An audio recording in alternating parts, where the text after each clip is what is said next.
Hey guys, MaliciousCompliance here, and today I am back for day number 27. We are literally less than a week away from finishing. We're including this episode, 5 days away from the end of July, and hence the end of r/MaliciousCompliance.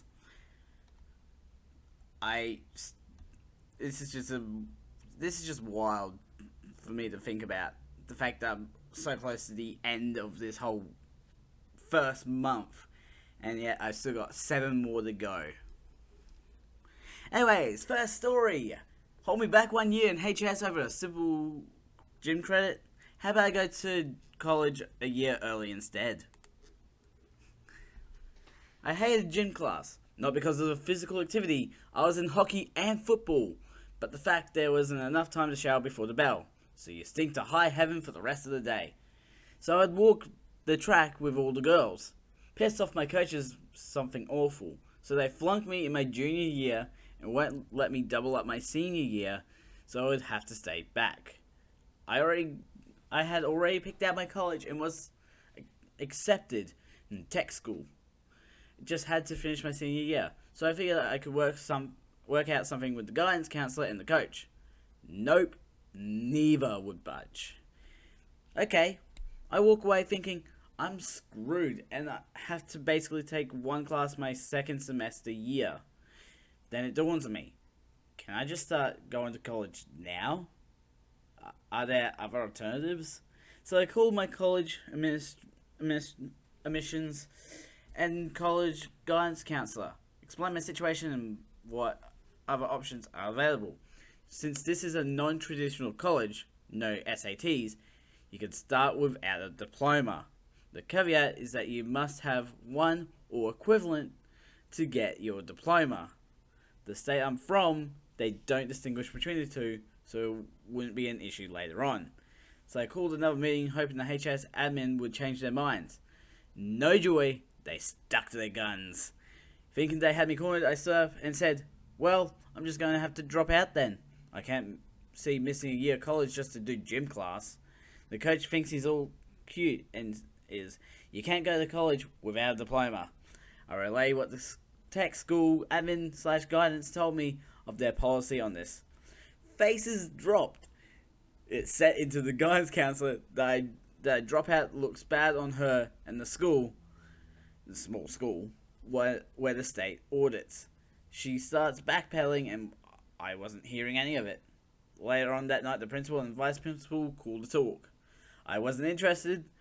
I was all excited about starting classes in the fall. TLDR, my HS tried to hold me back a year for 1 gym credit. I was already enrolled to a non-traditional tech college. Tech college would let me start classes as long as I got my GED prior to graduation. So I quit HS. Looks bad on the school admin, and got my degree a year later. Nice. That's just nice. It's like, oh, you want to hold the student back a year. Okay. Bye-bye.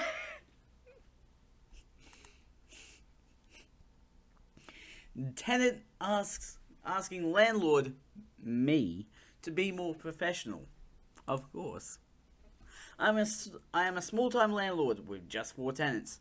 Earlier this year, I had 2 sisters that didn't respond to my request to add on the gal's husband to the lease, though he was living with them. Not a big deal, but did I mention the pit bull they also brought home without permission? I do allow pets, and had previously approved their other dog. I asked nicely in person and by email in the months leading up to the malicious compliance. They also did not respond when I asked if they were happy there and wanted to renew their lease for the following year. I asked again. Then I emailed them notice that I would start showing the unit 2 days later. I tried to be a nice landlord. I do.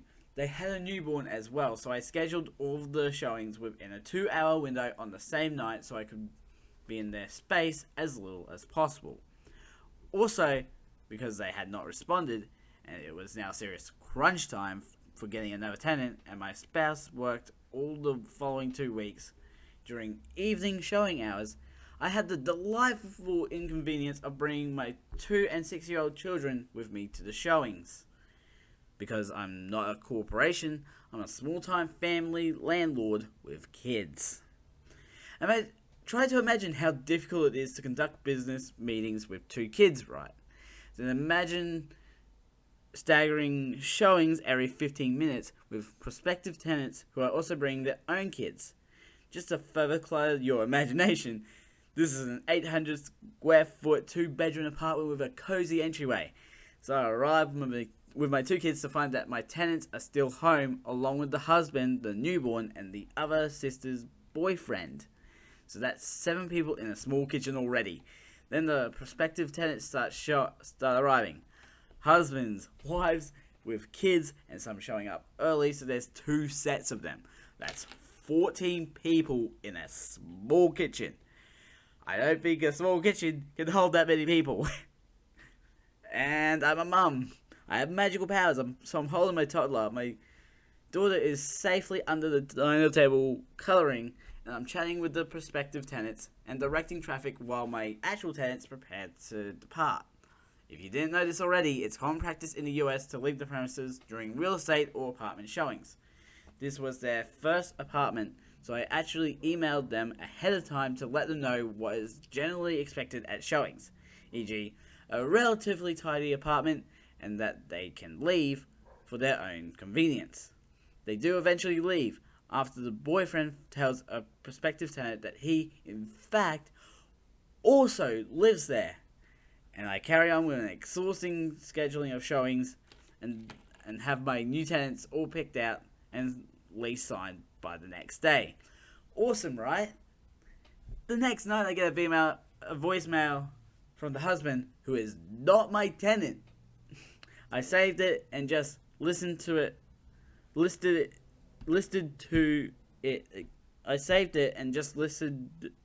again because it still gives me that same delightful sliver of malicious compliance. In his voicemail, he told me how awful it was that my children touched his infant's things. They didn't, because I keep my kids entertained with my magical mummy toys. Yikes. But prospective tenants also brought children, and how they had to sterilize everything to keep their infant from being sick, and how inconvenient it was to have showings with only 2 days' notice, and how very unprofessional I was to bring my children, and asked if I could be more professional in the future. You can hear it, can't you? The deep shiver of malicious compliance vibrating through my offended being. Ooh. The next morning I started pursuing professional lease violation notices. One for the extra residents of the unit, hubby and boyfriend. One for the extra dog, and a few additional ones for building concerns I noted during the showings. They ignored the violation notice, which I sent by certified mail and thoughtfully also by email. I decided to be even more professional 30 days later and issued a 5-day notice to evacuate. And I called their mum, who is their emergency contact, as an eviction notice is an emergency. Did I mention that their lease was due to end just a few weeks later?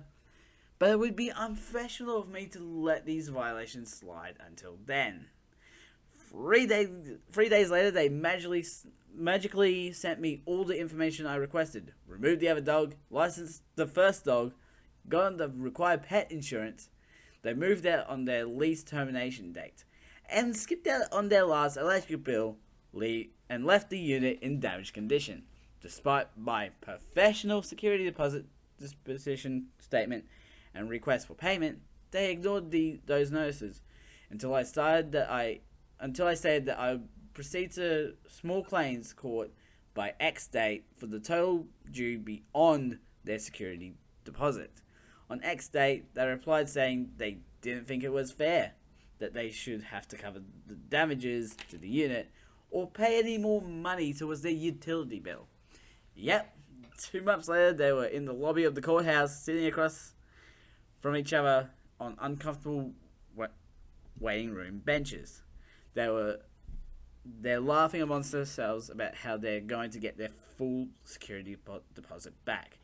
And I'm quietly reviewing my presentation notes to the judge and my sizable stack of evidence, photographs, videos. This was my first time in court, but I wasn't laughing. I was preparing. 1 hour later, we're back in the lobby, and my mum and their mum is trying to write me a check for the full amount of the judgment. She doesn't have a pen. Her kids don't have a pen. I, however, have a pen. I cheerfully offer my pen. She writes the check and hands it to me. And wait, I hold up my hand again. Got my pen back too. I was so proud of myself for not saying any of the sassy things in my head at that moment. You know why? Because I was being professional, as I've been from the moment he left that voicemail. As a last note, I do acknowledge that it would have been better if I hadn't brought my children. However, if you have kids, you'll understand that sometimes they simply have to go where you go. Damn. Professional to the end. It's what you get. Like, someone's just like, you need to be more professional. Got it, yeah. Neighbour tells Gramps he should mind his own damn business. That advice cost Neighbour most of his yard and a car. Whoo, boy. Gramps had just moved into a retirement park with a lot that backed up to county land that was a nature preserve. His backyard was basically non-existent, but he didn't mind as he got to look out over the preserve. However, he did marvel at how his next door neighbour's backyard extended a good 8 feet past his, giving Neighbour a nice space back there. Gramps tried to be friendly with all his new neighbours, exchanging phone numbers and the like, and one day he noticed the next door neighbour was putting down expensive pavers that extended from his back door all the way to the old fence posts that designated the preserve boundary. Gramps watched the neighbour yank the three rickety fence posts out of the yard and moved them back an extra 2 feet into the preserve before pounding them back in. Then decided to clear the land, intending to gain himself more area for his pavers.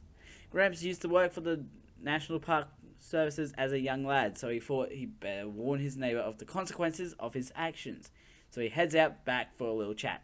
Neighbour is immediately defensive, and before Gramps says much, Neighbour tells him, "You're new here, I've been here for 10 years, and to mind your own damn business." Gramps decided not to press the issue. Nothing happened that year, but the following year, when most of the park emptied out to head north for the summer, the county comes by to check on the preserve. Gramps notices them going back and forth behind his neighbour's house. The workers are pulling out maps and taking photos and making phone calls, and soon more guys show up. Turns out the neighbour has moved the post several times over the years, and in reality his backyard is supposed to be even smaller than Gramps' backyard. And to make it worse, the neighbour put pavers in the back specifically to park his golf cart and a cherry red sports car back there for the summer. So the county will have to move them before they can do anything else. They tape a notice to the front door and leave. Gramps goes over to read it, and it states that Neighbour was in violation of encroaching into protected lands, and he has 30 days to move his car, tear up the pavers, and pay a fine of $11,000 because of damage to endangered species who inhabit the protected lands, as well as trespassing fees. Failure to do so within 30 days will result in golf cart and car being towed and impounded. Pavers will be dug up and carted off at the neighbour's expense, and the fine will increase for every additional day past the deadline. 30 days comes and goes, so a week after that, Gramps has quite the show, as first the car and cart were towed, pavers are dug up and hauled off, and the old fence posts and ropes were replaced with metal posts embedded into buried concrete cements, connected by steel cables. The whole process took several weeks to finish, but the preserve looked a lot more legit when they were done. A few solar cameras were installed so the county could monitor the wildlife and encroachers remotely. Meanwhile, more notices were taped to the front door of the neighbor's house. By November, the snowbirds were flying back into the park, including Neighbour. That was Gramps' second show of the summer, as Neighbour read all the notes, digging down until he reads the first one, then runs out back and starts screaming and cussing up a storm before running back to his car to dig out his cell phone so he can call the county to find out where his car and golf cart were. Gramps stays indoors to avoid the guy as he's frantically trying to unload his car, turn on his water and electricity, get the AC in the toilets going, and all the while trying to get someone at county to pick up the phone and give him answers. He finally gets a live person and proceeds to scream at them while on speakerphone about his car and cart, so the call keeps getting kicked to other people because who wants to help a screamer? Basically, Neighbour is told to come to the county office to get this straightened out. 3 days later, Neighbour catches Gramps outside and asks if he was here when the county stole his car and destroyed his backyard. Gramps says he was, and the neighbour says, "Well, why didn't you call me when you saw them putting notices on my door? You had my number up north." Gramps said he had thought about doing that, but figured Neighbour would prefer him to mind his own damn business, so he decided against it. Just doing nothing gets you a good old story. Just not being nice. Oh, that's so good. That's so good. It's just like, I don't need to do anything to get this guy just absolutely ruined for life. I mean, jeez. The neighbour literally expanded his own backyard. Why? It's like, I'll just take this out here and put it down here. What an idiot.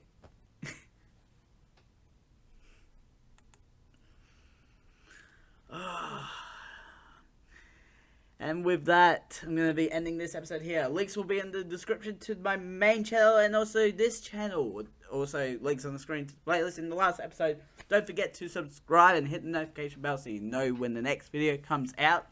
And Mad Scientist out.